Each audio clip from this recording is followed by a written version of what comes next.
Controversies are something that every budding star likes to avoid so that they only get recognized for their good work. Sadly, Jussie Smollett had a different approach. Many saw the potential in him when they saw him portraying Jamal Lyon on Empire. He was on the verge of becoming the breakout star of the series, and then he did something so stupid that people stopped taking him seriously. Forget the new projects, he was even written off in the last season of Empire, where he was a regular cast member. Hello everyone and welcome to True Celebrity Stories. Today we're here to discuss what happened to Jussie Smollett. Before we get started, don't forget to like, comment and share. Also, subscribe and hit the bell icon so you'll never miss any updates. Early life. Jussie Smollett was born on 21st June 1982 in California. He grew up in a big family with 3 brothers and 2 sisters. Many of his siblings also work in the same industry. Smollett's father was not present in his life for the longest time. They only reconnected after a long time. Jussie moved around a lot in his childhood. His family finally relocated to Los Angeles when he was 7 years old. Before that, they kept on shifting around in New York City. Since childhood, Jussie was very interested in anything creative. He loved singing and acting. He even appeared as a child model in some movies like Mo Better Blues and New Jack City. Stardom. Before Empire, Jussie was only getting roles as guest appearances, but in 2014 he bagged a major one. He was cast as the middle son Jamal Lyon on Empire. The role had its own layers. He was a gay black musician whose father was homophobic. The critics and audience loved his portrayal and called the role to be groundbreaking for its positive portrayal of such a marginalized community. Jamal was a complicated character and Jussie portrayed it with such ease. He was truly one of the breakout stars of the series and fans were interested to see where he'll go from there. When he was asked in his Vanity Fair interview about what are the characters that he'd like to play, he said he wanted to do things that will have an impact. There is a responsibility for me as a man of color, as an artist, to be myself and make things that reflect me and that are true. That's what matters. It's about all of us, not a particular group of people. I hope to make an impact on society and the world, and as a human being, that's what's real and what I want to do.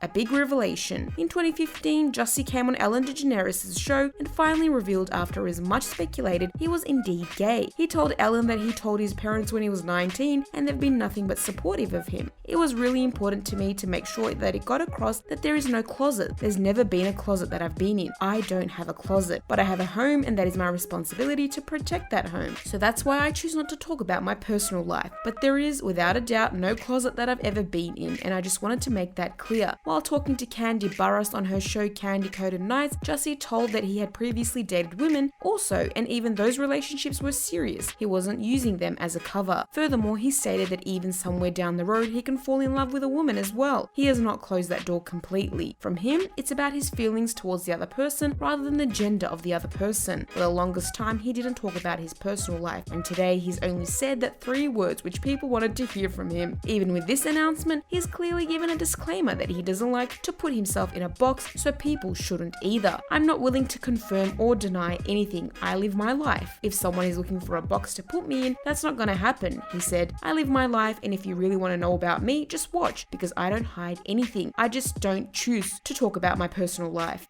Hate crime. In January 2019, Jussie reported a hate crime to the police and it created an uproar on social media. He told the police that while he was out on a walk in Chicago, 2 white men came and confronted him while using racist and homophobic terms. He told that the attackers then put some sort of chemical on him and took him to beat him, where they even used a noose. As soon as this information got public, many celebrities came in his support and asked police to arrest the culprits behind it. The police were also very active in the investigation. They were tweeting the latest developments and reassuring the citizens that the culprits will be caught. He even reassured his fans that he's cooperating with police and is doing well. He later had put out a note on his social media, "My body is strong, but my soul is stronger. More importantly, I want to say thank you. The outpouring of love and support from my village has meant more than I'll ever be able to truly put into words. I'm working with authorities and have been 100% factual and consistent on every level. Despite my frustrations and deep concern with certain inaccuracies and misrepresentations that have been spread, I still believe that justice will be served. As my family stated, these types of cowardly attacks are happening to my sisters, brothers, and non-gender conforming siblings daily. I'm not and should not be looked upon as an isolated incident. We'll talk soon and I'll address all details of this horrific incident, but I need a moment to process. Most importantly, during times of trauma, grief, and pain, there is still a responsibility to lead with love. It's all I know, and that can't be kicked out of me with love, respect, and honor."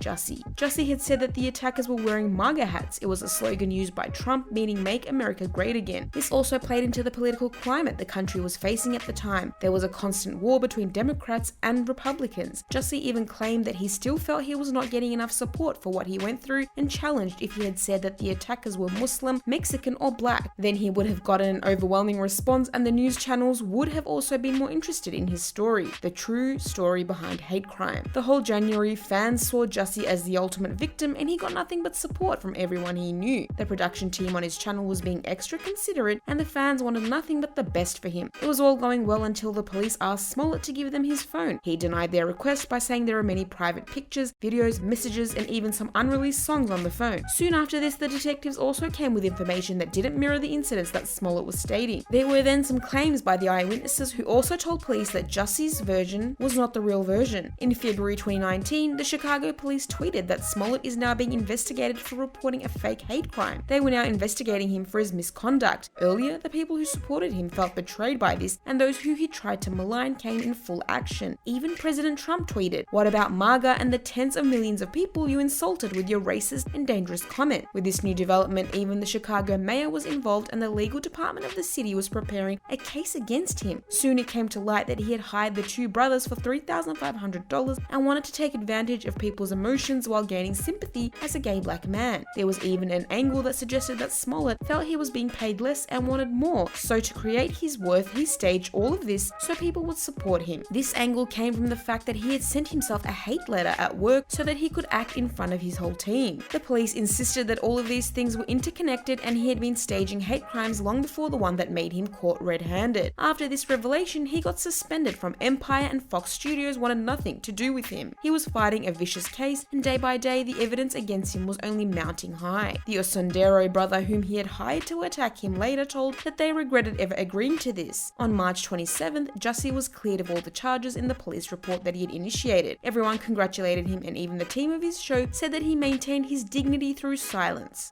More charges. However, his relief was just temporary, and in February 2020, he got 6 new charges to fight off. The Chicago police were not letting him off the hook easy, and they maintained that they had proven him guilty. If he was innocent, he should have submitted all the evidence in the first place. They accused him of creating the hoax himself and wasting police's resources and time. They're pursuing him on disorderly conduct, that the attack was fake. In the latest development of the case, it was stated that the judge struck down his claim that his February charge violated the principle of double jeopardy. What is Jussie doing now? Jussie has been laying low for 2 years now. There's nothing much going on in his professional life since he got caught up in all of this. People are still angry at him for misusing their trust, and one thing is certain, that no matter what he does next, this is something that his fans will never forget. If you liked this video, please subscribe to our channel and hit that bell button to get the notifications. Also, don't forget to watch other videos on this channel that explore more topics like this.